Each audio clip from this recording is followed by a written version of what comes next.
use it for your energy. You know? I won't burn unless you're there. Feel this. America got a thing for this gangsta shit. They love me. Black Chuck. I love starting with this game. If we ain't going deep. And the reason for that is because that's the conversation we are. We got to understand our foundation. Who don't know what I mean by foundation? Foundation means what we built on, right? And our foundation as a program is 4 things. Ball movement, which you got in that drill. Am I right? Player movement, what you got in that drill. Where he driving and you fucking slide. Or we going our ball reverse drill where you passing and running to the next spot, right? Defense and playing together. That's our foundation. I don't want nobody to be confused on that. So if we ask y'all that, remember that, and then fucking stand up. Player movement, ball movement, defense, playing together. Y'all got that? It's good. All right, let's work. Give my 3 lines. Let's go on ball reverse drill. 3 lines, ball. We don't come in here and do these drills for y'all to get in the game and the ball don't go side to side. Y'all got that? Let's go side to side. Now let's get into our defense action. Our help side drill on this rim. Give me starting off on D. Let's go rock and Z. Rock and Z starting on D at the free throw line. Offense, give me Isaac and TA. Everybody else, get to the line. We want to do line, right? I want y'all to understand this, right? Teams got to communicate when we set one screen. So it's a fucking double screen. Number 1, you gotta do good screens. Make sure you coming up brushing their shoulders. And then y'all gotta do what y'all supposed to do. Hard roll, you pop it up on the spot, you make the right read. My guy's swarming for the station, we gotta move on. And then if all else fails and it break down, another option you got, you can go right to your dribble handle. You get what I'm saying? We can keep it working. Let's go, 3 more. 3 more, 3 more. I like to finish with that drill every time, man. Because to me, that's the difference with us, right? If I had to pick a drill to describe our team, it'd be fucking 4 on 3. Because we're gonna fight, we're gonna scratch, we're gonna claw, and we're gonna have each other's backs and fucking all times. So I don't like ending when we do the drill like that and we like bitching up, like tired. It's bitch shit. Push through shit and give us everything like that. You got it? Great practice today, no clap it up. One goal for us, man, and it ain't to win Peach Jam. It's to fucking dominate, be the best in the world. Now, winning Peach Jam just come with that. Just like winning Hell's Kitchen, winning T3, winning MSC, winning everything we play, that come with that. But the goal all season is to be the fucking best. We need guys like that. Can't be missing practice. Can't be taking plays off of practice. I'm cool with y'all getting extra work, school ball or whatever, but this gotta be the priority. Because y'all know what we up against, man. I don't gotta tell y'all to talk down on that, man. Y'all play the school ball, y'all know what that comp is. You go play the shit we play, you know what the comp is. It's different. So I ain't saying don't do that, but don't sacrifice this for that. And then in July, we crying this shit. Or we sick, because I'm still sick over it. I ain't no motherfucking loser, man. So to me, I'm like pissed over that. I haven't been able to put that out my fucking mind. I don't want to go another year doing that. In July, I want to celebrate and get ready to say, now we got to fuck these motherfuckers up on high school circuit. That's what I want to do. I don't want to be at Peach Jam and say, we could have did this, we could have did that. This the times where you eliminate all the regrets by giving everything you fucking got and fully committed. Y'all got that? Yes, coach. I love it though. Great work. BD, break us down. Break us down. Smoke on 3, 1, 2, 3. Smoke! Everybody get out of here. Brandon, come here. Boston, come here. That's when I one time that I quit. I took. All right, y'all, we got another one now. All right. Sam Cannon, welcome back to Sweat Equity Podcast, where we highlight the athletes, the coaches, and pop culture leaders who built their success off hard work, the hard way. Today's guest is somebody whose name rings a bell across the AAU world, here, especially here in Michigan. A coach who's known for discipline, toughness, and doing things the right way. Coach Sam Cannon, the founder of Sam Cannon Elite, a coach with deep roots with the family, and others like Bates, and now the mean streets, Blue Smoke, and somebody who has spent years of shaping youth basketball, building young men, and raising his own kids through the game. This is a story about detours, redemption, and fatherhood, and winning, and impact. This is Sweat Equity. Let's get into it. This is Coach Sam Cannon. So, Coach, thank you for coming on here with me. Got anything you want to say real quick? Oh, man, pleasure mine, man. I've been seeing your interviews, and we couldn't wait to tap in with you. And like I said, get our voice out here on your platform, man. Yeah. Come on now. You already know what it is. So, Coach, all right, so talk to me now. Before all the championships, before all the AAU runs, before Sam Cannon Elite, take us back. Where did life start for you?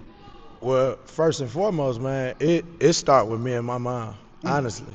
That's literally what got me doing this. I went through AAU as a kid playing, and I watched my mama breaking her back, having to make sacrifices and do all kind of stuff, man, for me to play the game I love. And me not having a father around at the time, it really didn't hit me how much it was affecting me. But as I got older, I started seeing it, and I told myself, man, when I had kids, I was going to be there. And if I didn't have kids, I was going to be there, if that makes sense, That man. totally makes sense. Yeah, so to me, you said it at the beginning, you said a redemption story. To me, that's exactly what it is, man. Every opportunity I blew or didn't take advantage of, I want to get that back triple to all my players and these guys behind me, man. So it means a lot to me, Dion. It means a lot. It ain't just about the wins and playing games, man, honestly. If you watch me and I'm like passionate about this stuff, it's because my heart really in it, man. It's in it. So I take it serious, man. Oh, for sure. So when did you start playing AAU? Because I didn't pop in. I didn't know about it because we're around the same age. Like, when did you start playing AAU? Oh man, at a young age, man. Like I say, legendary guys impacted me. It started with Otis Bellinger. I don't know if guys familiar, but that was the first guy who snatched me up. I probably was 6, 7 years old, and at the time we were practicing at Butzel on the east side, Butzel Rec, and kind of from there, man, I went through playing with him, and he had us playing everywhere. Do you ever get 6 or 7? Yeah, 6 or 7 years old, man, with Otis Bellinger. So if you're from Michigan, you know Otis Bellinger. If you don't, you need to, because he was Coach Sam before Coach Sam. Like, he's been doing this stuff for the kids since I was their age, man. So that's literally what got me going. It started with Otis Bellinger, and from there we would be playing the family, and I kind of got with Coach Speedy and played with them from there. But my roots started with Otis Bellinger, man, pouring into me, and he kind of was that father figure that I needed. So when I'm coaching now, it'd be cool that we win games and play, but I kind of look at these guys as my sons and my nephews, and I try to take that role with them, man. I want them to know I'm here for them, and I'm going to be here for them when the ball stop bouncing. Woo-wee. So, Coach, what was young Sam Cannon like growing up? A dog.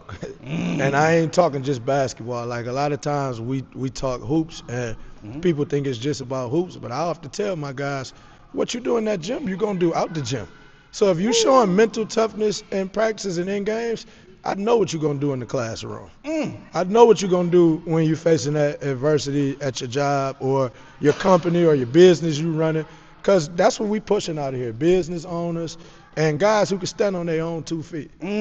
So for me, if you knew me on that court, that's exactly what I was off the court, man. Just a dog, refuse to lose, and going to do whatever I got to do to put myself in position to win. They say how you do anything is how you do everything. Bingo, Dion. And I'm a firm believer of that. Like, with my players, I look when certain weaknesses or chinks in their armor on the court, it's the same in the classroom. So I take big time pressure in that way. I'm like, okay, we got to get them right in the gym, and it's going to lead in the classroom. It's going to lead. My players is in school messing up, not doing right, I take that to heart, man. It's on us. It's on us. Ooh, it's a village with Coach Sam. Wow. So, Coach, what were your biggest influences on you as a kid? My mom, honestly, the strength, and then I would say my old dude. I used to be mad younger and was like, he been locked up since I was 2, so I had no father figure. And I blamed him for a lot where I said, he should have told me this, he should have told me that. And ultimately, that shaped me for what I'm doing now. But I look back now, and he was my biggest influence too, because I have sons his age right now. That's 15, 16, and that's when my dad got locked up. At 16, and he ain't been home since. And I've never seen him cry, break, fold, crumble. So to me, that kind of pushed me through everything. If I went through something, it's like, man, I watched my old dude locked up since 15, and he ain't complaining. How dare I open my mouth to complain about anything? So I kind of got a keep it pushing mentality and never bend, break, or fold. And that comes from my old dude and my mom. So I would say it started with them as far as shaping me. And that's a touching story, man, because like I told you before off camera, you know, I can relate to you in your story. That's why I want to talk to you and Chris, because, you know, my dad got killed when I was 9. And the joy that I got being around youth and kids, man, it just brought me back to my dad playing with me, because my dad got killed when I was 9. I'm 30. My dad got killed when he was 30. Yeah. So I say it to say is it just brought me back to all those times and me just thinking what my dad would do. Absolutely, yeah. Absolutely, man. And like I said, so you can relate to exactly what I'm saying right now. Come on now. So what did your neighborhood and your environment teach you early? Man, it taught me how to survive. Honestly, like growing up in a rough neighborhood, I grew up in the 6 Mile, Wyoming area, Puritan area. It's a tough neighborhood, man, and I didn't always live how I live now, Dion. So I had my troubles. I faced different adversity, and like I said, a few times my freedom was on the line, my life was on the line, and that kind of stuff builds you and molds you, man. So. It built me up into what I am right now, and I appreciate it all, man, honestly. That's what you got a hell of a story, man, that's what I'm telling you. So at what point did you feel yourself drifting towards the path you didn't want? 9th grade. Honestly, where I made the biggest mistake of my life. All as an 8th grader, Coach Mark White took interest in me. He had me practicing with them as an 8th grader. It was known I was going there. Now, I finally went there and school started, and I kind of was like liking girls and wanting the fast money. I was hearing all the stories about my dad, and as a parent, that's the one thing, like with me, I don't like anyone ever doing that. Don't tell my kids any glorious stories or stuff I've been through, because you think you just tell them about their past and their family history, but those things motivated me to want to do that.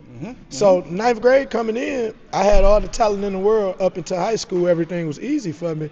And when I got to high school with Coach Mark White, you had guys in there, Joseph Crawford, Malik Crawford, Jordan Crawford, Tawan Porter, Marcus Stout, Stanley Roberts, John Barber. It was all kind of guys in there. And the number one thing that was in there that I didn't want was accountability, Dion, and having to work hard. So when that hit me, it hit me like a ton of bricks, man, and it kind of pushed me to where I said, I can go get some money right now. I don't need to be in here, Coach White yelling in my face, and it was the worst decision of my life, Dion. I ended up leaving Renaissance, running from accountability and adversity, and it led to me being in the streets doing some things that I wasn't so proud of, and I lost a lot of time with that. And you know, you don't get time back. Like, people don't understand this, man. I lost a lot of time out here, my freedom out here. My brother right here who behind me, he did 10 years of his life, man. So you don't get them years back. You don't get them years back. Them 10 years he went and did, he missed Braylon 2nd, 3rd grade killing. You know, he missed these guys growing up, us growing up. So that's just something with me. Like, I don't wear it like a badge of honor, because I'm not proud of it, but we ain't hiding it either. I want these boys to know, shit can be gone like that, man. Like the game that they loving and running around playing right now, that can be gone, man. I just got done telling you, Dion, my old dude been in prison since he was 16. I got kids that age now. So that's 30 plus years that he been in there, man. And sometimes when you lose your freedom, you don't get it back. So that's my number one message. I don't want to keep going that, but when we talking to these kids and we on this platform that people watching, need to know, man, a lot of this tough guy stuff and the stuff that they think they want to do, it come with some consequences that you don't want to deal with, man. It could cost you your life, Or it could cost you your freedom, man. Yeah. And that's too high of a price to pay, man. But like even like how you said, temptation is real, man. You got you people out here popping bottles. They getting all the fucking ladies, and they getting all the money, and that shit is real. So sometimes you be like, shit, I want some of that, man. My daddy was out here getting money too, so I thought about that shit. Dion, my old Instagram got shut down, man. At one point we had 50K followers. That got shut down. Then recently we had about 15K, and they got shut down. And I feel like that was the biggest blessing for me, because on my last page, I did a lot of posting pictures of champagne bottles and glorifying this and glorifying that. And as I got older, I started feeling guilty over that, where I looked up and a couple of my players, I won't say names, but they were like taking money pictures and doing all this crazy shit. And it made me say, Dion, I say, well, damn. They looking at me and these guys who respecting and riding and looking up to me in a way. And that's the image that I'm portraying, man. So I just had to really, not to talk like that, but just get my shit in order, Dion. We ain't moving like that, man. Like, one thing, if they do something wrong, it's going to be they just did it. It's not going to be because we set the example or we ain't telling them right from wrong. We telling these guys, and we brutally honest with them. It don't get more honest than that. It don't. Chris, we went through a couple years of getting money. Well, hey, that cost him 10 years of his life. We got another brother that coached with us. He's not here today, Coach Boog. He did 20 years of his life, Dion. He just came home. He was 15 when he got locked up. Oh my God. And these guys know he in the gym with us every day now, but Shout out to Coach Boog. he did 15 years, Shout out Dion, to and Coach he don't get that time back. Okay. Like, he didn't get to go to homecoming. He didn't get to go to prom. He didn't get to have a girlfriend. He didn't get to buy the Jordans. Hell, he couldn't go take a shit if he wanted to, Dion. He needed permission to do that. So it's serious out here, man, and that's the biggest thing for me. Like, everything we went through, we want to make sure that our babies never go through it. And these my babies, man. Don't get it twisted. Come on They now. big dogs to y'all and superstars to y'all, but these my babies, man.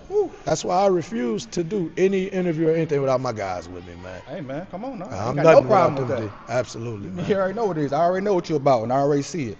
So a part of your story, people don't see, people don't know fully, is or understand is the impact of your father being locked up. So can you talk about how that shaped you emotionally, mentally, as a young man? Man, well, the number one thing it did to me was I knew what that absence did to my life, and I knew that affected me in a negative way. So I said, as a father, man, I couldn't wait to be a father, Dion. Like, that was my number one. And I said, because I'm going to do this shit the right way. I'm going to be there for my kids every step of the way. And that's literally how my program started, Dion. It started with me just working out with my kids, my sons, and people seeing that and bringing me theirs. And now you look up, I got my two sons and 3-4 of their friends, and okay, well, we training every day. Well, let's hit the road and play the best. It wasn't like I was trying to start a program, Dion. I literally had my sons and a few of their friends. We didn't care if we won or lost. We trained every day. I said, let's go hit these tournaments. And we got to hitting tournaments, Dion, and we was just kicking everybody's ass, man. No lie. So more and more kids started coming, and me, the one thing I ever loved in life was basketball. I wasted my opportunity taking the street route, but that was my only love. So for me to be able to come back and pour into the game that I love, it was like major for me. And it kind of just blew up, man, where we went from having 7 kids to 70 to 170 to where we at now. And we got a ton of kids, man, and honestly, I don't know what I would be doing if I wasn't doing this. You got triple you got so many kids. Like, you coaching to 7 in the morning to 10 in the morning. No lie, To Dion. 10 p.m. sometimes. Dion, these boys will tell you, man, we go to a tournament, I might start at 8 a.m., my last game would be 9 p.m. And we literally coaching every hour on the hour. And honestly, Dion, I wouldn't rather be doing nothing else, man. Like, I'm not really the type to hang and be in bars or hanging. So, like, this is my peace and my joy. Or when I'm having problems at home or going through something, I call it practice. Seriously, I get in the gym with these guys, and it's like, it's my safe haven, man. But like, can I just tell you something about that? Like, when my dad passed, man, or my dad got killed or whatever, and I talk about your dad, I used to have to latch on to coaches or latch on to other guys, or used to see certain people playing with their dads, and they kind of, damn, I can't play with my dad. It did something to me that I don't know what it did to me, but it did something to me when I just see people playing with their dad. I mean, I wasn't jealous, but I was like, man, you lucky mother, you know what I'm saying? You lucky. Yeah. You know what I'm saying? But it's like, I used to look at that, and I don't know what I was, but I know I was like, damn. You know, Man, I kind of wish I can do what I can do. It's a blessing, man. And I look at these guys like Braylon, his dad is there, stepping away. Eli, another one back there, man. I see him with his dad. Raj's dad does so much for so many kids around the state. Like, just these guys having these fathers in their life. I just want to salute to that. Yeah, me. But I'm just talking like, the biological fathers, man, who out here and doing for their kids. Like, I applaud that, man, because it means so much, man. Come on now. I didn't get that, Dion, and I'm telling you, man. I don't like to place blame on nothing or make excuses, but 90% of the stuff that I went through, it stemmed back from me not having a strong male influence in my life. I know what that do, man. Any of these kids out here watching this interview, if you got a coach in your life who in your ass, you got a parent who in your ass, an uncle, man, that shit means something. Like, man. did you grow up around like all mothers? Like, cause like when my daddy died, we had all moms around. So it's like I was trying to go reach out to coaches because it's like I didn't know how to take that tough love. It was like I never seen it around or respected somebody around who I can see do that type of shit. I wish I had. And that's why I say I appreciate the guys like Otis Bellinger specifically. I keep saying that because he meant a lot for me. But honestly, man, I needed that, and I didn't get that. And the route that I took was, well, I'm strong. I'm gonna do this better than my dad did, and I don't need him. I don't need nobody. And it kind of pushed me in a direction that I didn't want to go to. So instead of me latching on to coaches or male role models, I latched on to the route of, I'm stronger than my pops, and I'm going to do what he did, but I'm going to do it at a higher level. And that was like the wrong approach. And I went through so many hard lessons going that route. And I'm fortunate to be here and be able to do what I'm doing now, but honestly, it was a point in time where my family didn't think I would be here today. And he'd tell you, our dad and mom are brother and sisters. We not like fake cousins or we really first cousins and grew up together since Pampers. And he'll tell you, growing up, man, all through high school, I was locked up left and right. I was beefing left and right. I had a reputation out here. And I'm just fortunate, man, that I made it through that. A lot of my friends not here no more. No, seriously, they're not here no more. Sure, I know, man. My closest cousins, he did time. My other cousin just came home. So we sacrificed a lot, man, and we like blessed to be here. So when people take our energy the wrong way, where we got like this bravado and this excitement or passion, man, we just literally happy to be here. And it's like, man, it's the competitive fire in you. But I love and respect everybody who dedicating time to these kids, man. Every program, every coach, like, we don't have beef with nobody out here, man. We love all you guys. And please don't get us talking shit in these games twisted as it's a problem. Come on now. I just want to say that, man. Salute to all the how we guys. built. Yeah. It's how you built. You know, Dion, we didn't coach, man. We talk stuff to each other, and now I'm sitting here doing an interview with you. Hey, so it's love, man. For me, I respected that. Talk shit to me. Go ahead. Talk your shit. You know what I'm saying? Some of these guys take it the wrong way, man. And we don't never want nobody to feel like we got a problem. Nah, man, we just. If we bust your ass, I'm sorry. We just bust your ass. It's just what it is. But it's love, man. Hey, we'll talk. So talk to me real quick. Like, you said that pushed you. Like, did that happen? What happened to you? Like you said, what happened to your dad that kind of pushed you towards sports, or did it push you away from things? Like, what did you learn about being a father? How did you learn how to be a father without having yours physically there? My mother. My mother is my father. She was. And that's no disrespect to my dad, because I'm close with my dad's family. And some of them will see this interview. But if you want to know who helped me become the father I am, it's my mother and it's my grandparents. My grandparents no longer here, but my granddad kind of took the dad approach with me. But you know, Dion, it's only so much your fucking grandparents can do. I was running wild on them, man. So it was kind of like, that's why I'm big on that. Like, don't glorify the wrong stuff, man, as these parents, like, because that's literally what happened to me. I heard, boy, your dad was the man. He did this. They showing me articles, and so naturally, Dion, what you think I wanted to do and gravitate towards, man? I know. I didn't look up to Mike, and I had a serious game, man. Like, Manny Harris, all these guys, them guys played with me. Jordan Crawford, like, you can fact check and talk to these guys. I was like that, Dion. I heard. I was like that. Bo another one. Bo Neely, I used to play against them. Was coached by Dad. So he already told me. I was like that, Dion, and I literally blew it because in my mind, I'd rather go be where my dad was. And that could have been avoided, man. I could have been getting told, like I'm telling them now, we did the wrong stuff. That cost Chris. Chris did 10 years. He could have lost his life in there. So that ain't all glorified. And that's not the stuff that people was telling me about.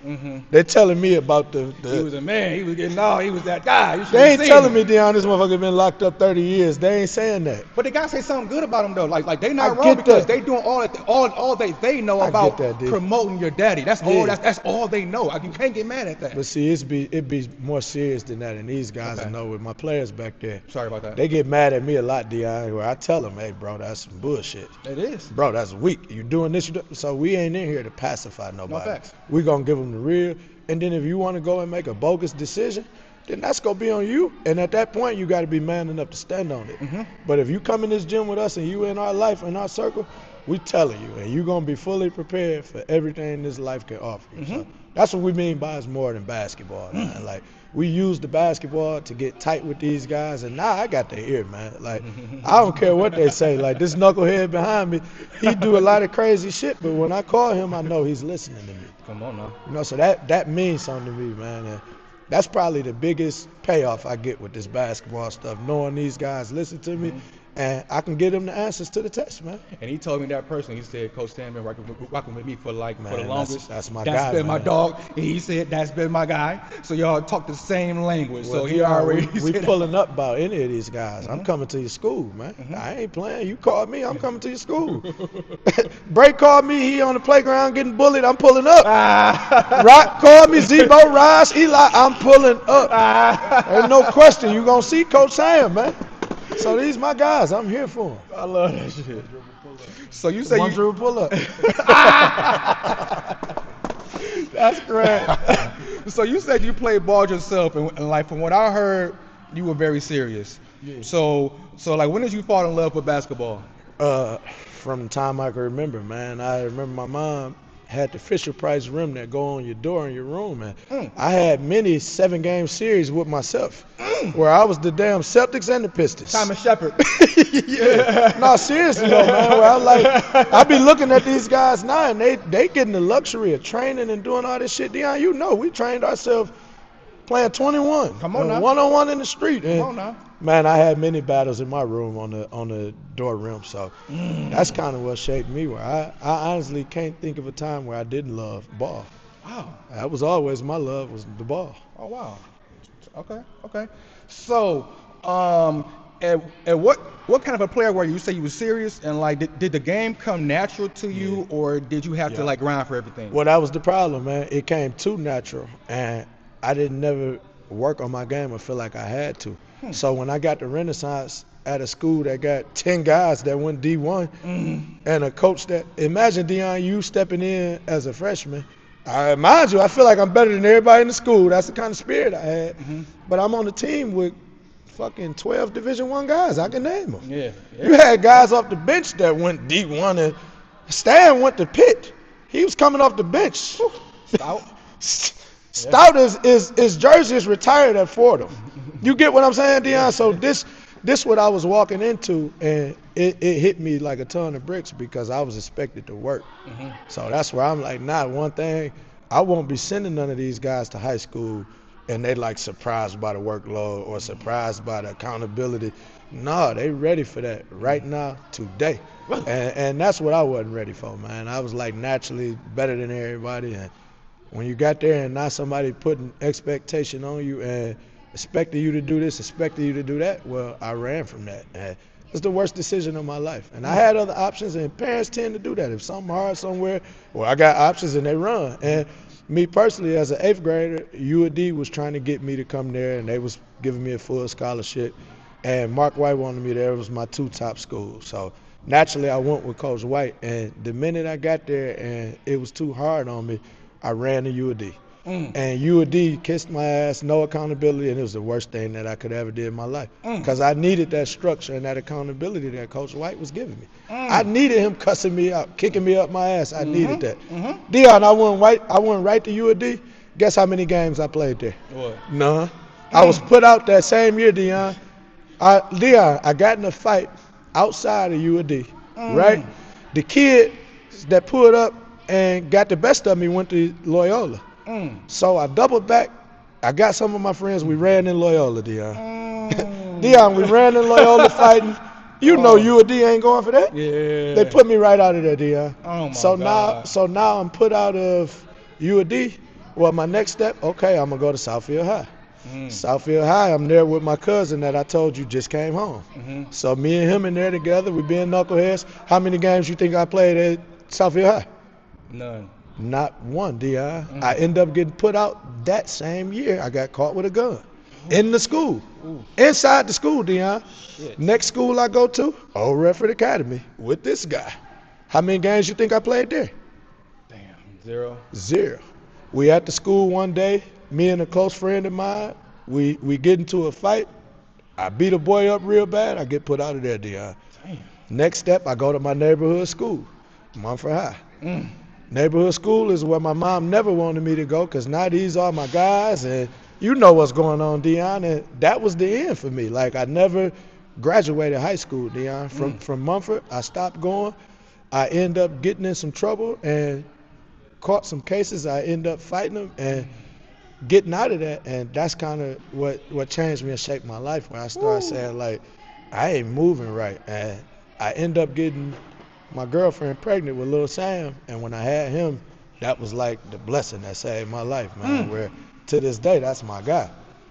Ooh, shout out to that. Ooh. No, that's my guy. Shout out to that, baby. So he single-handedly changed me, man, where it was like I got to slow down, and it led to the program. And that's literally how it happened, Dion. It never was a plan or like we going out there faking, trying to have a program. It was completely genuine, and it happened naturally. Future stars, right? Future Star Guards, there you go.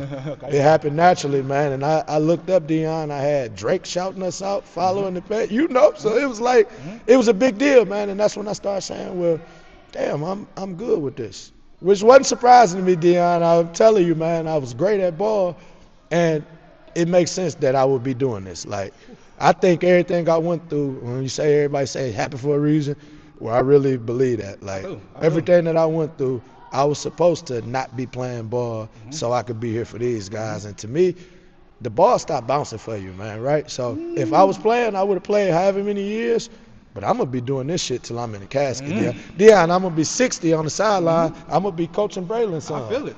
And Zebo's son and Rock's son. And see, you get what I'm saying? I feel it. Like, that's how we moving over here. It's family, man. It's deeper than that. There you go. You lifing with this shit. There you go. There you go, Dion. Like facts. A life. Ooh, woo. Oh my God. So, okay, so you said Coach Bellinger believed in you early? Early? Okay. That was my guy. Like, and I remember it was he had the older team with Brandon Jenkins, Walters. Southeastern? You know that team, man. Them guys. Brandon Jenkins went to Louisville. I forgot where Walt Walters went. Supposed to go to Pittsburgh, I believe. Right. So these was my, like, OGs, where I'm there as a young kid, and Bellinger got me growing up, and I'm watching them. So that kind of shaped me. And honestly, man, I was like, I said this man's name 50 times. To me, he don't get mentioned enough. Like, how many of y'all know Otis Bellinger? None of my players know him, and to me, that's crazy. Because this guy a legend, man. And better man. Man, be real, man. I know my Be Real alumni, man. Drop a Be Real emoji in the chat. Seriously, man. You know what Bellinger was, man. So, to me, I'm going to keep saying that, and that's honestly what I want these guys to do when I'm old and gray. Coach Sam, Coach Sam, Coach Sam. That's all I want, man. Y'all don't owe us nothing. And I ain't talking to just these guys behind me. I'm talking to everybody. You got guys over there. You don't owe us nothing but to give your all, man, and to be great. And to us, that's the ultimate payoff, being able to look up and see y'all thriving in these different schools and in these different life situations, and we know we did the right thing. Woo! Okay. So talk to me, like you said fatherhood did, like that was your moment, that was your call. So what did fatherhood do to you? It slowed me down, number one, and it made me start living for something other than myself. Like I said, I was on a destructive path, and everybody around me was following my lead, man. Like my brother right here behind me, he got locked up because of me. My brother that did 20 years, he got locked up because of me. So it ain't just like now with the program being in a leadership position. I've been a leader all my life, man. All my life, and it's just about leading guys in the right direction. And back then, I wasn't doing that, and I'm grateful, man, that I'm here, my guy here, Rashawn here, and you won't ever see me coaching a game without this man right here behind me. Like, that's my guy, man, for life. I see that. Man, we owe him the world, man. And like I say, it's just a blessing being here doing it with him and doing it with these guys. Okay, so one thing about you, people always speak on why you raise your kids, about your journey. So like, did it add pressure, or like did that give you direction? As far as what? As far as in like you said, Coach Sam, like did it add pressure you having a kid, or did it give you more direction? To me, I don't believe in pressure. Like, I ain't the pressure type. I said it. One of my biggest qualities is, he always know he laugh. I say this, my gift in life is seeing through stuff, man. I see stuff before it happened, and then I will never break a fold. So it ain't no pressure to me, but I do understand, like with my kids, it might be the pressure where Coach Sam, he coaching, he got these teams, and they expect. No, my kids, we did the basketball because they love it, but I've never came in and said, we got to do this or we going to die. Nah, man, we teaching them financial literacy, how to run a business. When I'm doing my Hell's Kitchen tournament, my daughters and my sons are right there working it with me. If you come to the tournament, you see my daughter at the door, collecting the money, giving change, and she ain't just doing that. Like, she writing down the teams, she getting their info. So we literally a family business. Even my players, the last one we worked, I had them working. So we teaching these guys how to earn, man, and how to be men, and that's what it's about. So it ain't never gonna be no pressure from basketball. We done been through real stuff. Salute, my dude. So, okay. So, so you said being a father actually helped you basically coach these kids better. Oh, 1,000%.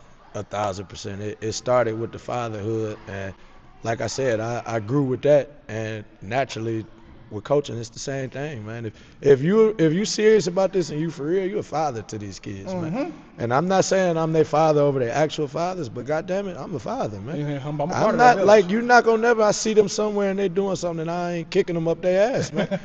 These is my kids. They my kids, man. In the program, they my kids. So we take it personal, like where times where guys left the program. It ain't about we don't want nobody to go and do what they love, but for us, it's just a little more than just basketball, man, where we take it serious with these kids. So when somebody leave me, it's like a girlfriend leaving, man. If that makes sense to you. You get what I'm saying? This is your family. Yeah. Somebody leaving your family. Bingo. like not even the family. Like somebody's like, this is like, yes. This is like your people. Yes. So I used to like, with that, I used to like take it personal. I know. But I even grew with that, man. Like, everybody got to do what's best for their kids, and I learned to not take it personal. And not like when the kids leave me, they still my family, and the kids still love me. And most of the time when they leave, it's the parent. It ain't even the kid. So I had to like learn to do that, but that's what I mean, man, by like a father figure. That shit, it trained me to be able to do this, because as a father, Deion, you know, your kids do some crazy shit, you can't just drop them. Okay. You know, they like stuck with you, man. And that's how I am with these guys. They stuck with me for life. And your passion is in it. So when your passion is in it and you loving on these kids and giving all your love, and you giving them all your time, and all your time, your time could be with your kids, your real kids, and you giving them all your time and all your love and all your passion. Man, when somebody leaves, it's like a gut punch. Oh my God, it does something. It's gonna do something to you. I want to kill you. We chasing you where your team playing at. We gonna squeeze you. We talking to you. So I used to be with all that, Deion. But now I'm like, man, I'm like off that, and whether they here or not, we gonna be here for them, and that's what I mean by it's deeper than ball, man. Facts, because like you're not for everybody. Absolutely, no, we ain't for everybody, and I'm like, I used to like try to put on a mask and try to water my stuff down. Nah, everybody ain't for everybody, and when you come in here, some people gonna feel like we pushing them too hard, we this too much, we that too much. Cool, we wish you well, we're going to direct you to another program. But one thing about us, we're not going to change how we operate. We're going to do what we're doing, and we're going to give our all to these kids, man. Oh, shit. Proof's in the pudding. So, like, you was a serious coaching, you was a serious player. So when did you first know that coaching was your lane? I honestly didn't, Dion. Now, if we going back to me playing, if you played against me, you know I was very boisterous. The same way I coach is how I played. I'm talking shit. I'm the loudest person in there, so I always had them leadership qualities. But I never said in my mind I want to be a coach. Like that's not something that I planned to do. It literally just started with me with my sons, and then it branched into that. And I'm glad it did. And not for me, like I don't question a direction or a path that I get sent on. I know it's a reason behind everything that happened, and I kind of just flow now. And that's even with bad stuff, Dion. Like, No. that's why I don't break, man. If something bad happened, or even with my guys, if something bad happened, it's because something better is coming along the way. You got to just like keep your head up, chin up, and be ready to accept them blessings, man, because they coming. To me, that's builds your character. When bad shit happen, how do you react to that? Not the good shit. When the good shit happen, you're Everybody good. hunky-dory, You're man. really good. But when bad shit happen, like how you gonna feel now? And that's the number one thing for me. Like when I'm looking at these kids, that's the number one thing I want to see. How you moving or acting when it ain't necessarily the best thing going on right now. Like we had years of struggling where it wasn't always we the best and we doing this or we doing that. It was times where we losing, where we unorganized. People not understanding, Dion, where I started coaching as a young man from the street. I didn't know nothing about nothing. So yeah, I'm doing unorganized ghetto shit at times. Yeah. You found your way. You learned. Man, we had to grow. We grew with these kids, and the ones who stuck it out and was patient and grew with us and trusted the process, they glad they did, and so is we.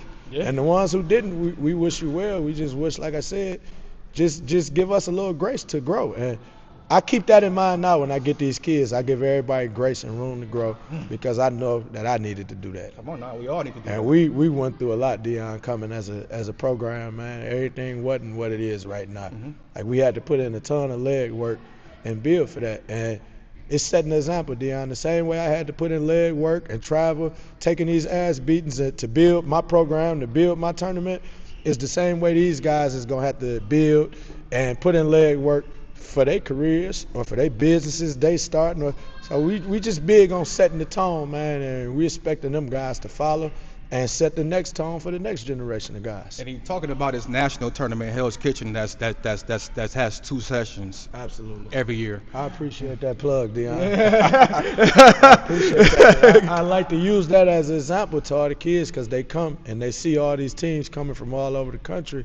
And that didn't happen from us snapping our fingers, Dion. We had to put a plan together. We had to find out what the gym was gonna cost. We had to find out what expenses came with that, referees, media outlets. We had to find out how to put a schedule together, how to get it on Exposure app.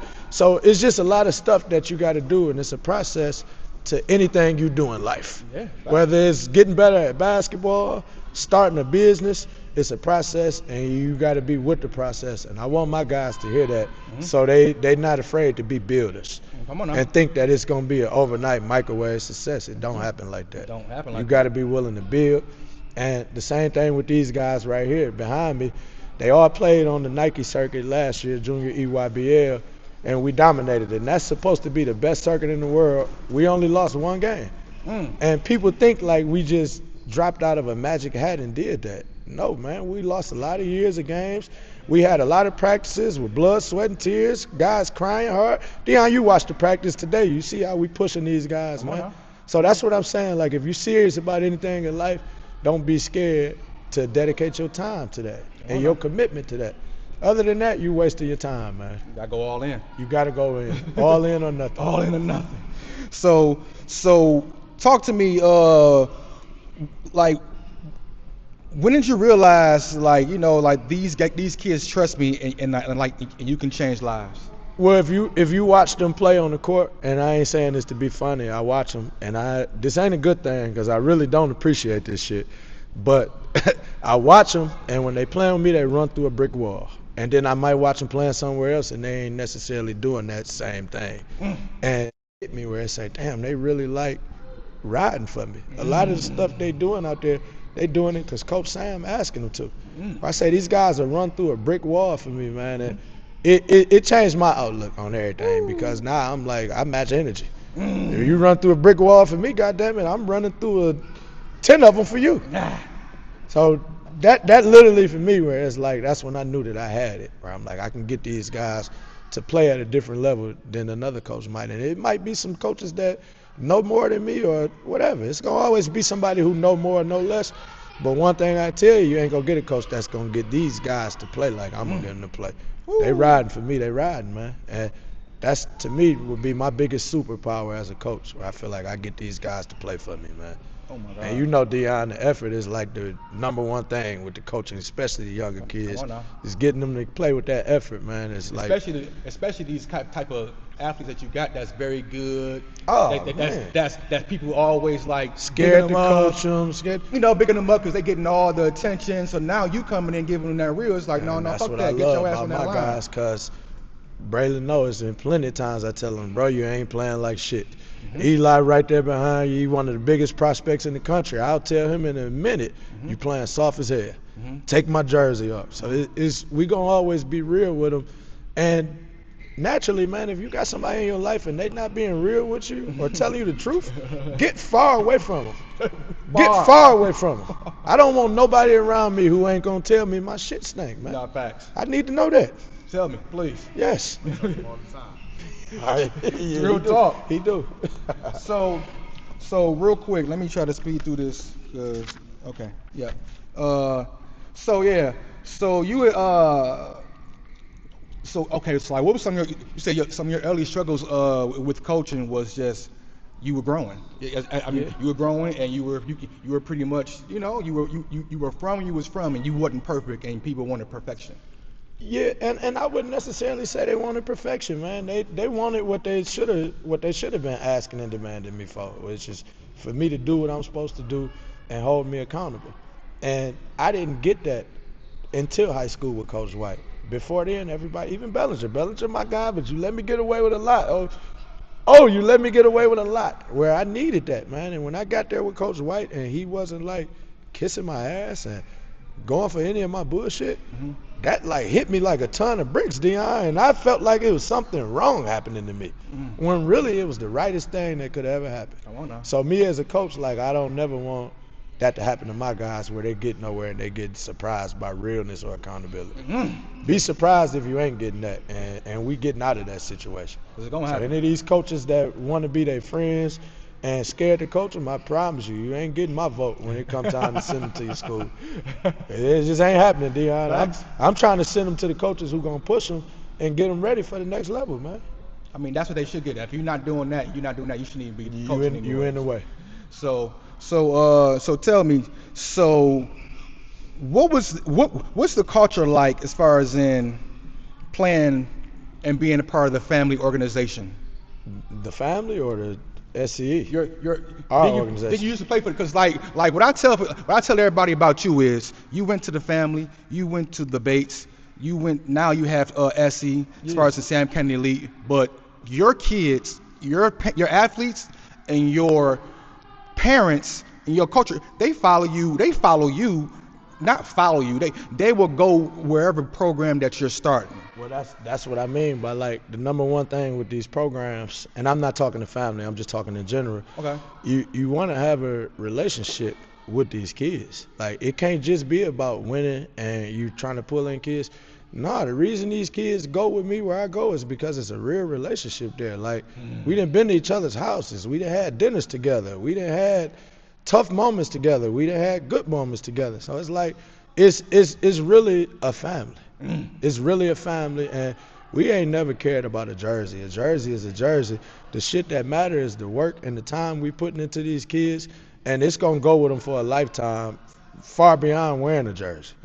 So that's the number one thing with me. And then when you talking culture, for our program, SCE, you got to be a dog. We gonna work, we gonna push you, we gonna hold you accountable, and that literally sum up what we are as a program. We don't care who your parent is, who you attached to, how good you are.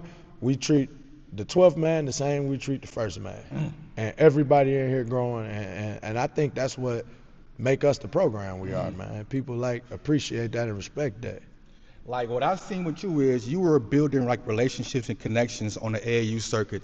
Like remember you told me you was going around meeting different coaches, meeting different programs over in Tennessee or like wherever you guys were going and traveling, you were doing that. You were doing that because you were building relationships. For now, guys can come in your stuff, but you were building relationships, period. So like how important was that network important to your growth? To my young men, businessmen, because let's not talk, and I'm talking to y'all guys behind, I really want y'all hearing this, right? Let's not talk as a basketball team. Let's talk as businessmen. Relationships make the world go round, man. You need to have relationships. And I say that because it's been a thing going on with our kids where some of the guys don't like some of the possible schools that they're supposed to be going to for high school, and it's for all the wrong reasons. You know, this school don't got girls, or this school all black, or this school all white. It's the wrong stuff, man. You need to be going in there. And one of the biggest relationships I got right now, Dion, the guy that's done helped me out a ton, Ian Conyers. Are you familiar with that name? No. Okay, well he's a senator right now, and he like a real big guy, man. And I met him at UAD, a place that I was unhappy at, didn't want to be, didn't think it was my kind of crowd. And I don't got a lot of lifelong friends, but that's one of them right there. And he's done a ton for our program, man. A lot of the stuff that these guys then got or did, they don't know, but some of it has came from him.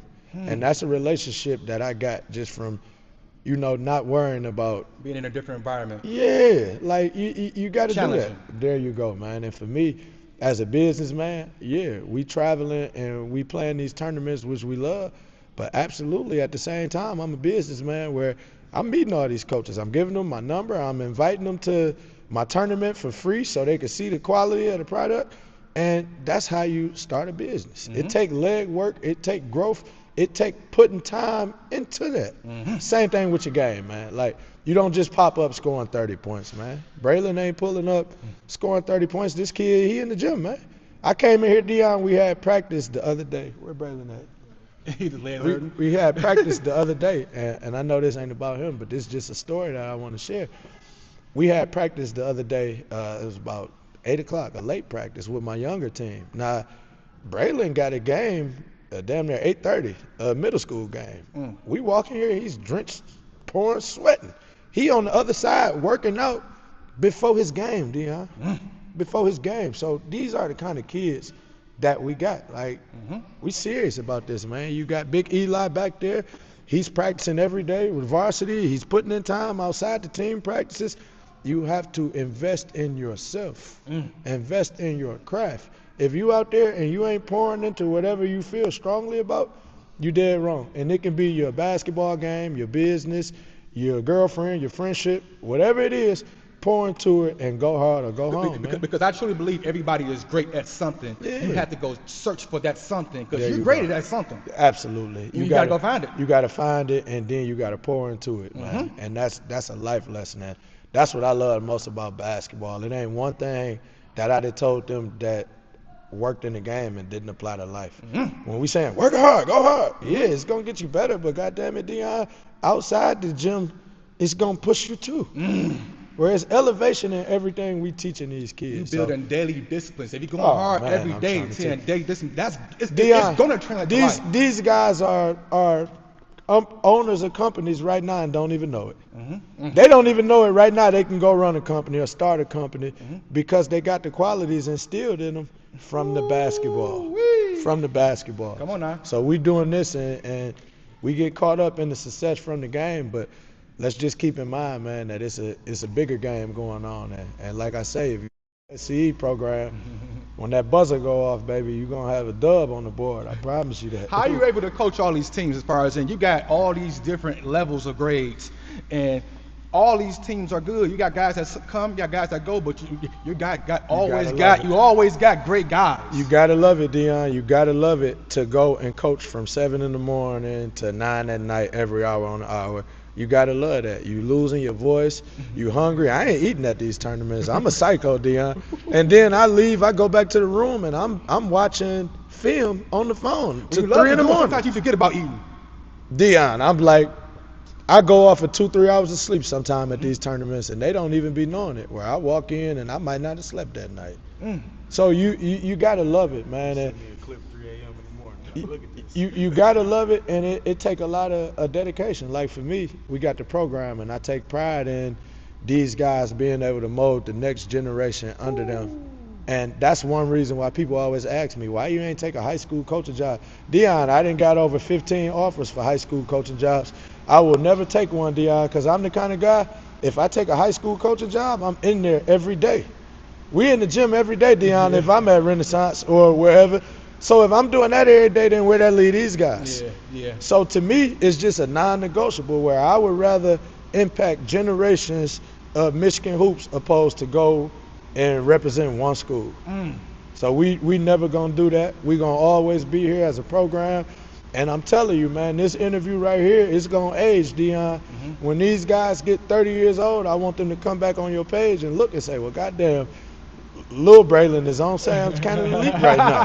Zebo Lil Zach is playing with me right now. Like, to me, that's what I want. Where that's the number one thing I love about what Coach Speedy did with the family, where he put something together that lasted decades, man. When you can do that, you a special motherfucker, man. Yeah. Anybody. So to me, that's where I want to go with it, where I want their kids to be in the program. This gonna be so like basically you want that to be everlasting, like how that was. Yeah, it's gonna be, Dion. I can already tell. Yeah, it's gonna be. I can already tell. And like this group right here, personally, I had a lot of these guys second, third grade, and I can tell. I to remember. watch them now, they going to high school. That's man. why I asked for those teams, because I seen them go from that team to that team to that team. It's to crazy, this team. Dion. I was at the games yesterday. They had the Farmington, the little league at the Farmington, Horatio Williams. So it's games all day, and I'm just in there, and I can walk in there.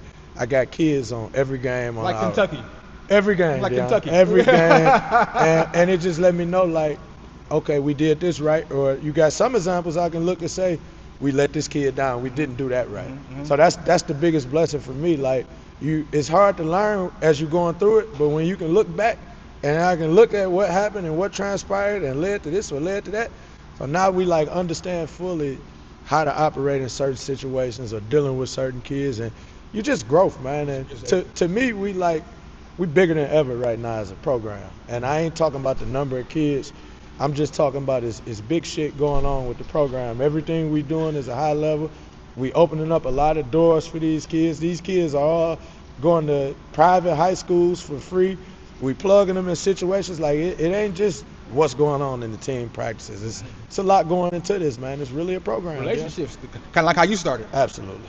Okay. Absolutely. So like, coach, like you got film study, you got early morning workouts before school, y'all running hills, full court press, whole game. Oh, man. Where did that identity come from? It's us, and that's what I meant by, like, I come from a gritty neighborhood. It was rough, it was rugged, and that's how we playing. We gonna check you 94 feet.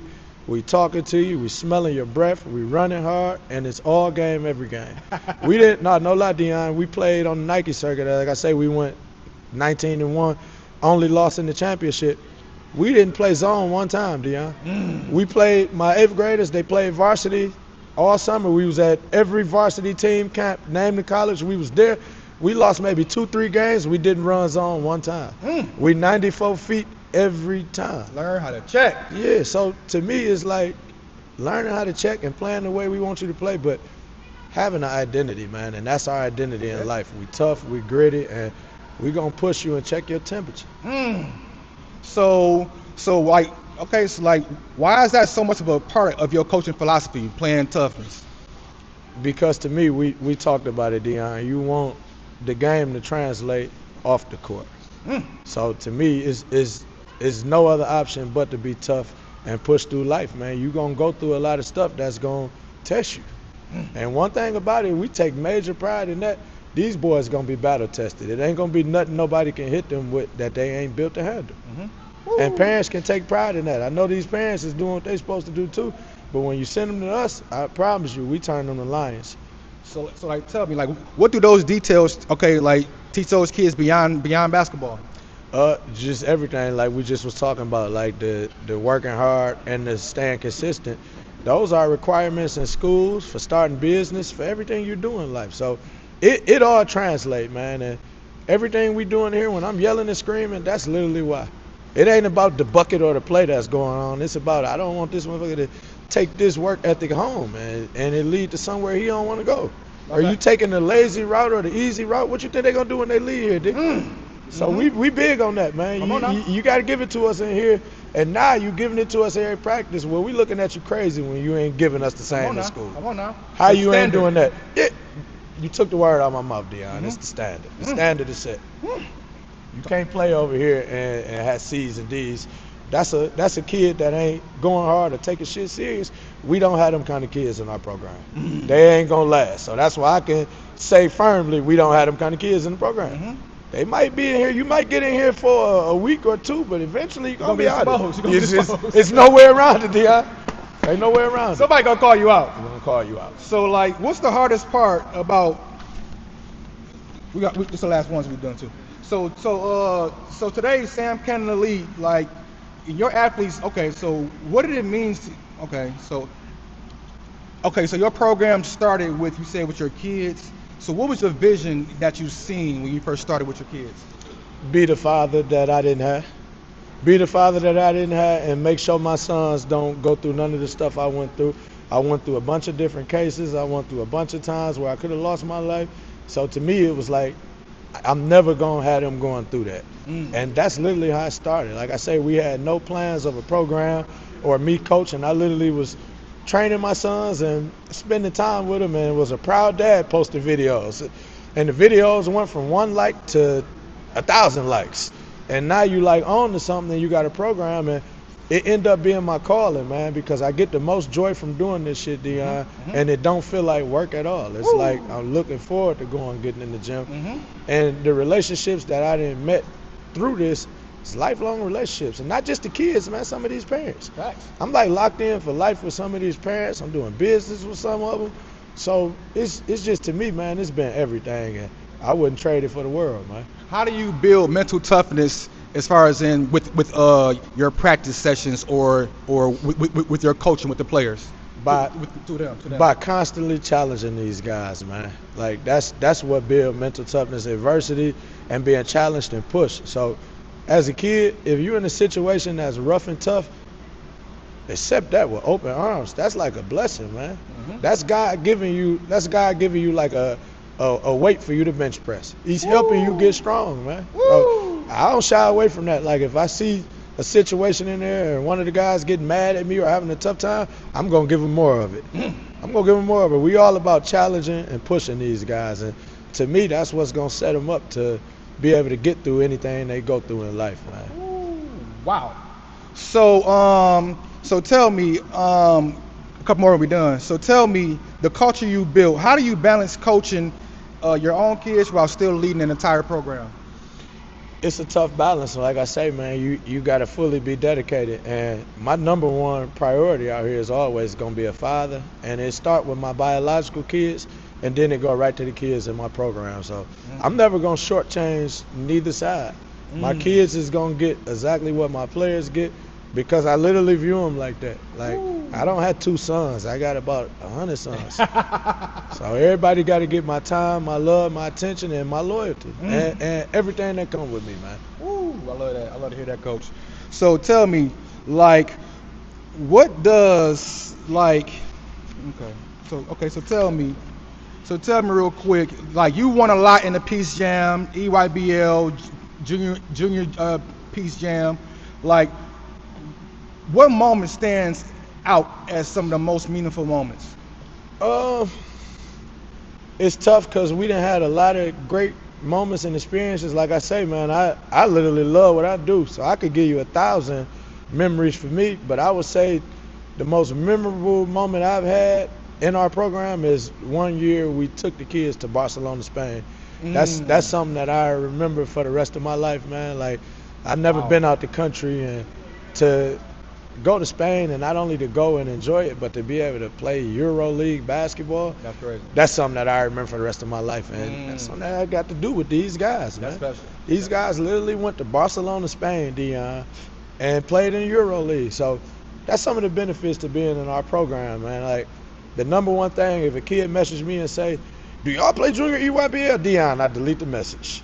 I don't even want to talk to them at that point, Deion. If you come in here for one platform out of everything that we pouring into these kids, you for the wrong reason, man. We ain't here for no EYBL, Deion. Deion, we was practicing and training the same way when we wasn't playing EYBL. Nothing has changed. And what we did last year, we knew we was going to do that. It wasn't like we went and surprised ourselves. We've been dominating years, Deion, and pouring into these kids, and it ain't about a certain circuit or a certain. So that's number one to me. Like when I hear guys come and they talking about a shoe circuit and this or that, them ain't the kids we want, man. We want the kids who ready to reap the benefit of everything we pouring into them, man, and take advantage of the opportunity you got right now. So that's like I said, we doing a lot, Deion. We literally went to Barcelona, Spain. Parents didn't have to pay a dime, Deion. Not flights, not hotels, not dinner. We had team dinners every day as a team. I'm talking 60, 70 people, Deion. I know. Yeah. I seen it. Yeah. I seen it. So that would be my most memorable situation, man. Just with my guys going in a different country. That meant a lot to me. Do you coach to win or do you coach to develop? Goddamn both. Because to me, if you developing and teaching the right way, that come with winning. So I don't do the loser talk and we just developing. Yeah, we gonna develop and we gonna kick your ass too. We're gonna do both. We gonna do both. And I'm joking, man, but all jokes aside, when you teaching them the game the right way, winning come with that. Just like the hate gonna come with that. So I want my kids to be able to go through all that, man. Like go through the hate, people being mad, not liking you.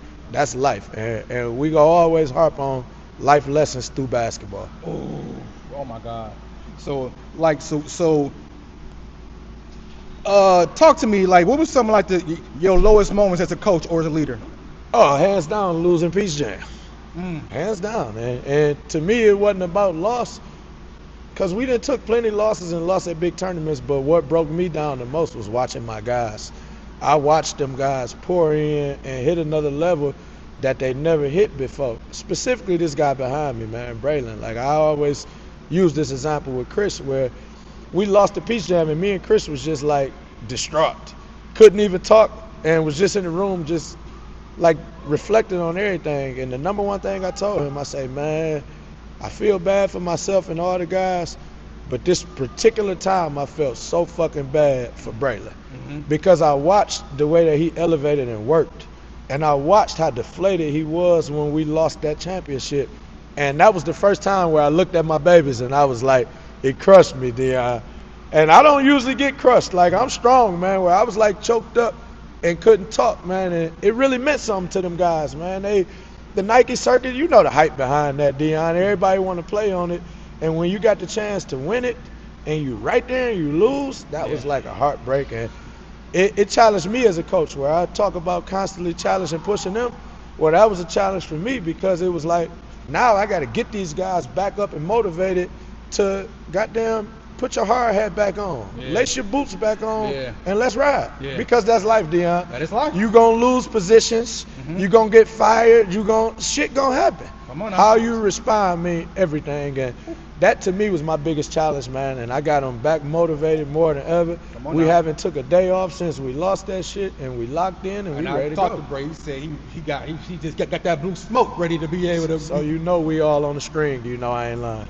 Come on now. Because you talked to him, I was nowhere around, Deion. And he always talking that same language. He said he just salivating about trying to get back to that level. I watched that kid, Deion, and he played it so strong. He didn't drop a tear. You couldn't see it, but for me knowing him, I knew that his heart was broke. Come on now, it should be broke. Yeah, and to me that was like the toughest thing I ever been through. Honestly. Oh my God. So tell me, what do you want your players to say about you? That I prepared them for life. Coach Sam got me ready out here, and far beyond basketball, and all these guys special in basketball. But what they got to understand, that ball stopped dropping. So when you playing, you got to be positioning yourself to do more. It's just like in the game, man. I just got done telling Big Eli back there, he killing, he got 20-something points. And I'm cussing him out. You got to do more. We always have to be hungry and looking to do more. So to me, that's the number one thing with them, where if I'm going to look and say what make me feel the best is the fact that they got that in them, man, and they built to deal with life. That's like my biggest thing, man. I want them guys to say, Coach Sam prepared me for life, and it's nothing that I went through that I wasn't prepared for. So what's the legacy you want to leave behind? A brotherhood, man, and a fraternity. Like this is a fraternity, man. It's not a 1-year team. You don't come here for a season. Like, we literally practice and play all year round, Dion. We don't stop. Summertime, we on the hills every day. It's a family thing, man. So when you come here, that's the legacy I want to leave, man. Like, if anybody mention Michigan, they think of SCE. Ooh. It ain't nowhere around it. Sports Center. It ain't nowhere around it. Sports Center Sam Cannon. Elite. Seriously, man. And we mean that, Dion. We want that shit to be like ringing 20, 30 years from now. So tell me real quick, what does sweat equity mean to you personally? Sweat equity to me means what we talked about, man. What you pouring into something. So these hours that they putting in the gym, working on their craft, that's their sweat equity. Me walking around to all these tournaments, passing out flyers, introducing myself to coaches, that's my sweat equity. So it's what you pouring into what you want out of life, man. Woo. So I love your name, Dion, and I always was a huge fan of that just for that reason, man. Sweat equity is, like, to me, the number one important thing in life, man. Look, and that could go on my top 5 list. If you told me give you 5 things that's important to you in life, sweat equity would be on that list, man. Woo! Wow. Guys, Coach Sam Cannon, a leader, a builder, a father, a mentor, and someone who's given years of sweat equity into shaping young men through the game of basketball. Respect to your journey, your impact, and everything that you're building with Sam Cannon Elite and the youth and in this community. And thank you for joining me on the Sweat Equity Podcast. Until next time. And I tell everybody, man, once you're telling me yes, you're telling no to something else. So thank you personally for giving me your time and saying yes to me. And I appreciate that, because saying yes to me is saying no to everything else right now. Man. So you got to protect your yeses and your nos. We're going to say yes to you all the time, Dion. I watched what you pour into these kids, and you one of the guys I respect in the utmost way, man. And I appreciate you not just having me, but my guys too. This is how we ride. OKC Thunder style. These guys just finished a 3-hour practice, tough practice, and not one of them took off, man. They sat and did every minute of this interview with me. And if you want to know something about our program, know that right there. We together. And this coach, and Coach Sam said he wouldn't even do this interview without these guys, Big Mac. And like, we've been going for about an hour, and it's about to shut off at 1:08. But I'm telling you, these guys been erratic. But look at them, like they've been all standing up. Braylon and did push-ups and way down. They ready to go. But that's how we ride, man. And that's what you get when you come here. Hey, ride guys, with us or collide with us. This right here is brought to you by Sweat Equity Brand. And Coach, say we out. My guy.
Stay with me, Smurf. We got this. Yeah, I'm back up. I'm back up. I'm back up. I'm back up. I'm back up. I'm back up. I'm back up. No, they can't with me. They can't with me. They can't with me. So he just gave all 5 principles. If you can't honor the principles, he just can't step to the side until you can. Everybody got that? Do we need to say him again? He don't need to say him again. So what is that, DJ? Give me 5 principles since he don't got to say him again. In the man ball. Huh? In the ball. Man the ball what? In the gap. Man the ball what? Shoot the man the ball? I said in the gap. No, I'm talking about the man the ball part. What man the ball? Man the ball what? Get the push. I don't care where you're going on. I don't give a shit what we're doing. We switch the same place. This line, you start there, you go in there. If you start on this line, you go in there. If you start on that line, you rotate there. I don't care where the play go, right? All we do is the same thing. We ripping through, can't touch it. Y'all moving with the ball, standing level with the ball. We kick it, popping up. We attacking, we kick it opposite. Emphasis on extra pass. And I don't care where the swing goes, TA. If you the guy that's catching the driver, you can go there or the wing. I just want that extra pass. Let's kill them with the extra pass, right? And then, like I said, with my 7th graders, I want to see y'all talking. I got some of the young boys in here with y'all. I need to see leadership. If you ain't doing that, you're in the way. Y'all got it? Come on, what's up? Good, hop up. Good. Not down. Come on, let's go. I don't care where we swing. Let's go each side. I can see that extra pass. Extra pass. Good.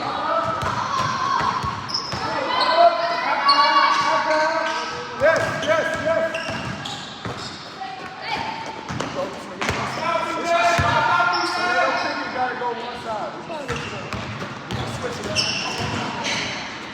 Good, bro.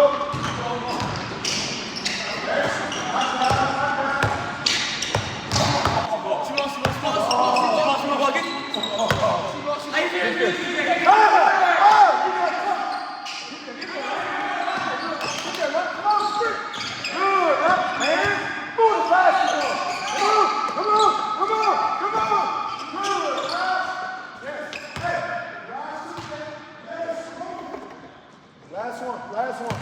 Big for the rebound. Find a man. Turn around, find a man to box Why out. you so fucking tired, man? What the fuck is up with you, man? Jump to the rebound. He pissing me off, nigga. I'm pissed. Let's go. Come on, Chico. Come on. See ball.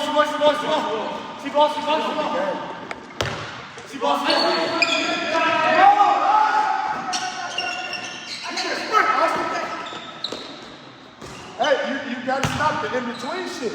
Go. So they know what to do. Same with you keep doing the in-between shit. Fucking go. You go, he know I'm going there. One more. Y'all keep half-assing then wonder why your teammate don't know what to do. Run to the fucking spot and say I got ball. Circle, last one. Yep. I need at least 20 passes. Give me 20.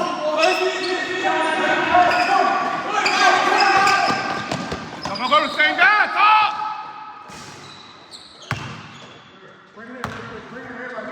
Hey, now, I know we're working on defense, right? And we're working on the multiple weapons, slugging for each other.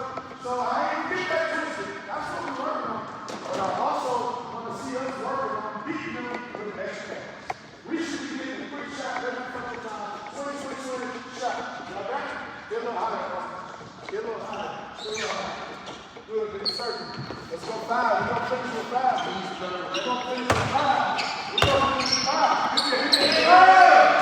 Move it. Hand. Move it. Move. Come on, BD.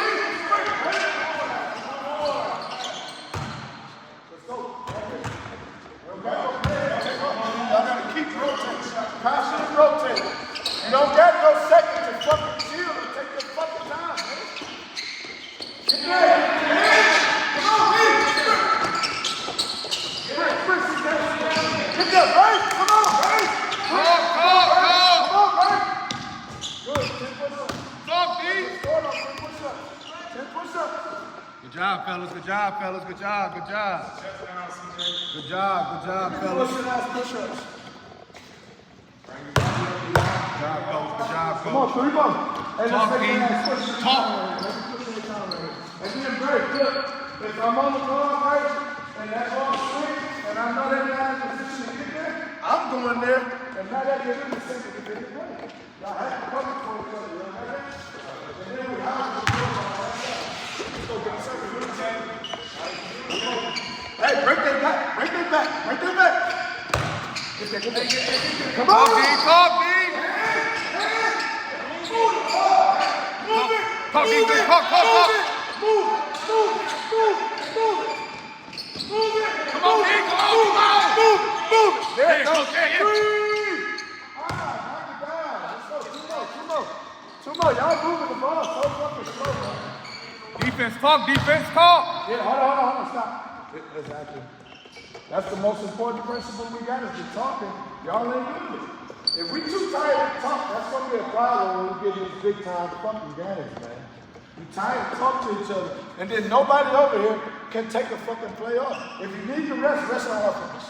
We on defense, we need y'all flying around, talking, covering, rotating for each other until we get the fucking stop. Everybody got that? Come on, man, pick it up. Y'all. It's start with you, Greg. Pick it up. Two more. See. Get there. Get there. Behind you. Talk. Come on. Get there, bro. Behind you, fella. Be there where you should be. Yeah, you gotta be there. Come on. One more. Hey, let's make that ass take 50 passes. Let's make them take 50 passes right here. See you around. 50 passes. Check you around. I'm talking you around. Talk. 5, 6. Come on, 7. Come on, 8. Hey, man. Talk. Give me one more. I need more time. Give me one more. Then we'll swap that out. Give me one more. Whoever around you, you got two. Say that. I got him. Give me one more. Hell yeah, boy. You got two, say it. This one on the stairs. If y'all get a stop, they on the stairs. If y'all get a bucket, they on. This for the stairs right here. Talk that shit. Let's get a bucket, right? Talk that shit. My boy Lev is tired now. Get there. Come on, Sugar. Yes.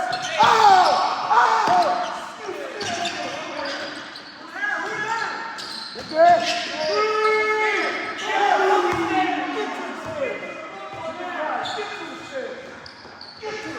Bro, y'all on the same two guys. I gotta talk to more. They was on the same two guys.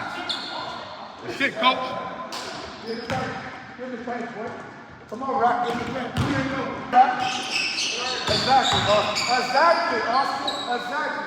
Austin, good luck checking you in the paint. Good luck. Hey, what Brandon's there, and Ryan's there, and Denver's there, and Marquis there. Good luck.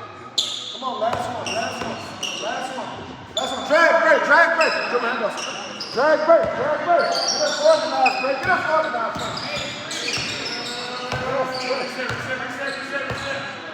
Now commit to the side. Let me go. Good. Yes. Let's go. Last one. 4-3 on the board.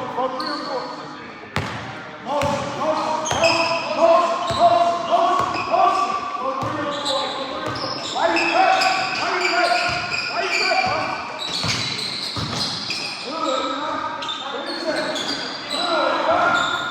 Hey, he's not coming.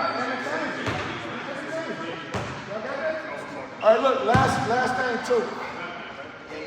Hey, you want to finish over? Yeah, let's finish it. Everybody go baseline. Brady can do it.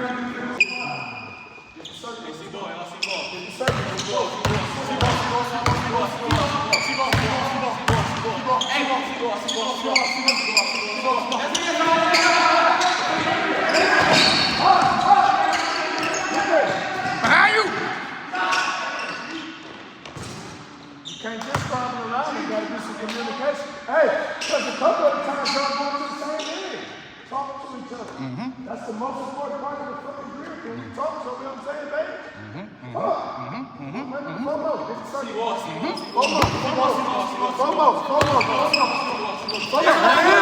Move it. Come on, King.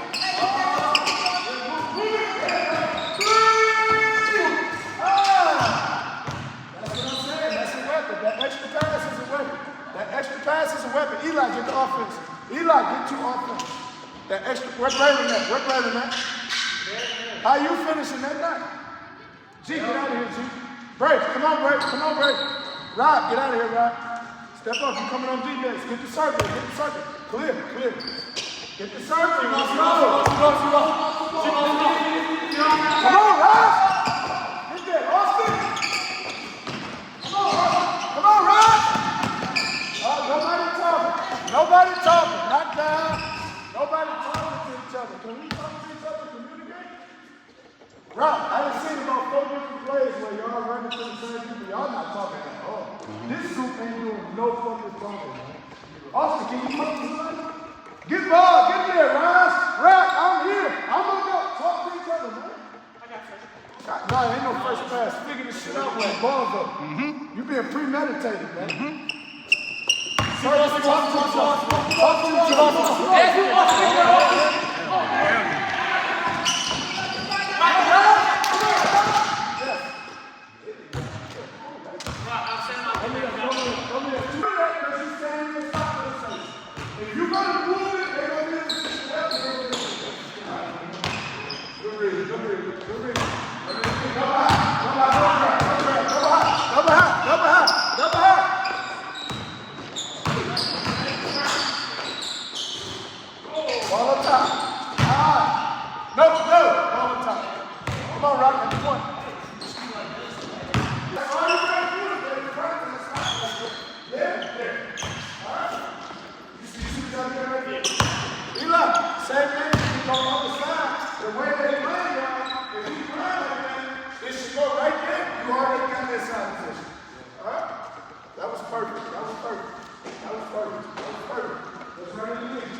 Off of that bitch.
Let's go last one, do one more break. Don't force, ain't no rush. Let's make it work, let's make it work. You could have got that thing, but you got one popped up.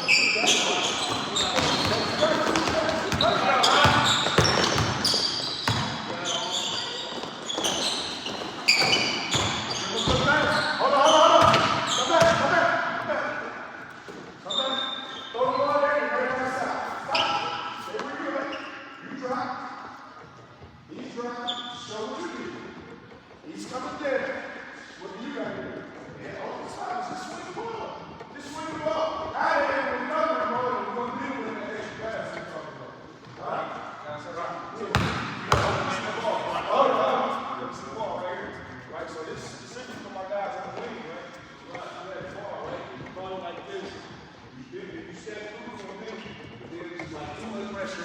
him back up top, right? Well, you got to see it down low, right? If you gotta take one to get better position, you got all that space, you can do that. We want to put the pressure on them and get it in here before we reset and go back up top and try to do the same thing again. Hey, and then make sure y'all playing off with each other, right? When his man helped off and he popped over, then you got to slide. We always want to keep our space. All right? Come on, last possession. Hey, start going. Last possession. Last possession. Let's go.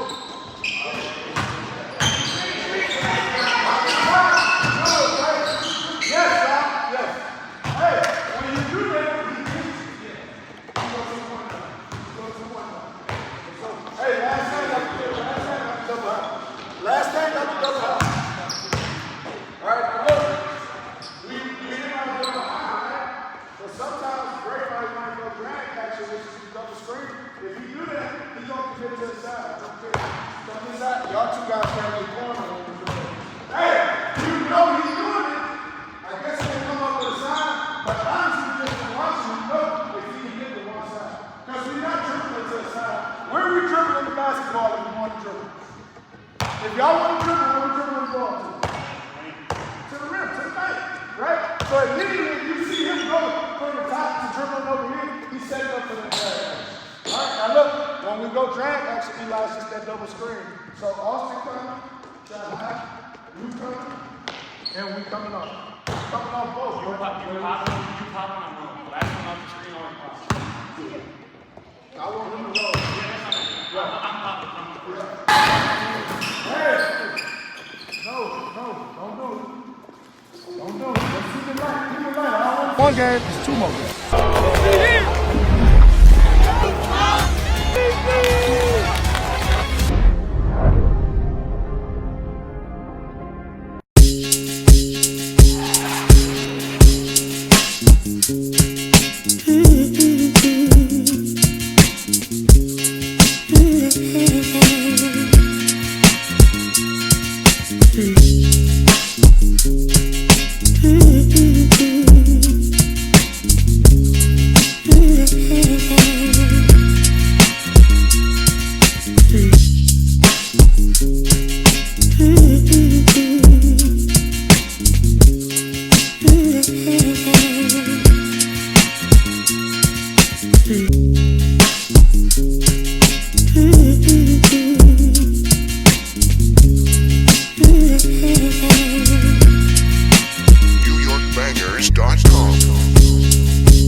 Every day some new beefing with my right now, but life still lit.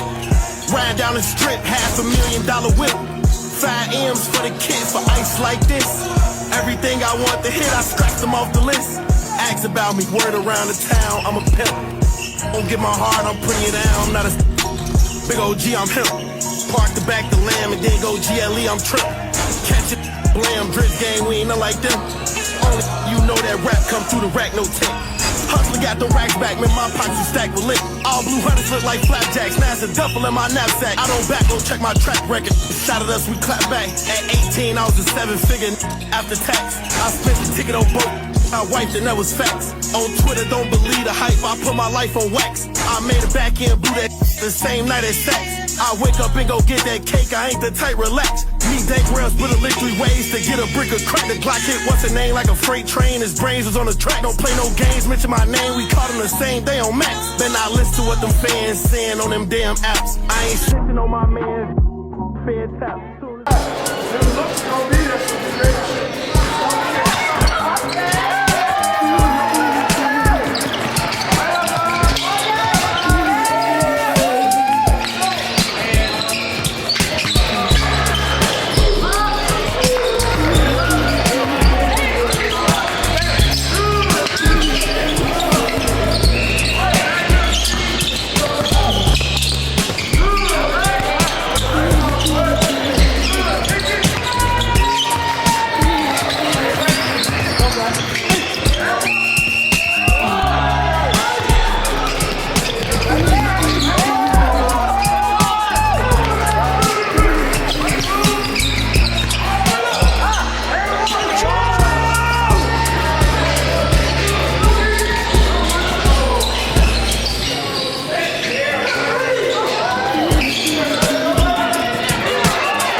Everybody hitter, everybody killer. To get hit like a motherfucker. Hey, hit, sticks, clicks, blicks, yeah, bricks, licks, clips, blitz, yeah, whip, switch, kicks, yeah, hit. I got sticks, hey, sticks, yeah, sticks like an old lady. Why that look all up on my if that's your old lady? Keep a pocket rocket, but been walking with. Hey, hold on. Huh? Hold on. Nope. Wait. Nope. Hold on. I ain't got nothing to say. Wait. Nah, for real. Take it off. What's your respect, though, man? We ain't playing. We ain't grind mode. There's too much talking going on out here. We're going to do less talk and more action. Less talk and more action. Let's talk and more action.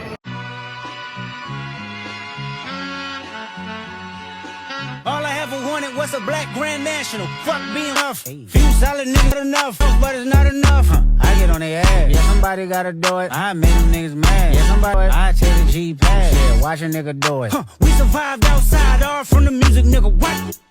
You fit energy. You know, I won't burn unless you're there. feel us. America got a thing for this gangsta shit. They love me. Black chuckers, black scully, leather.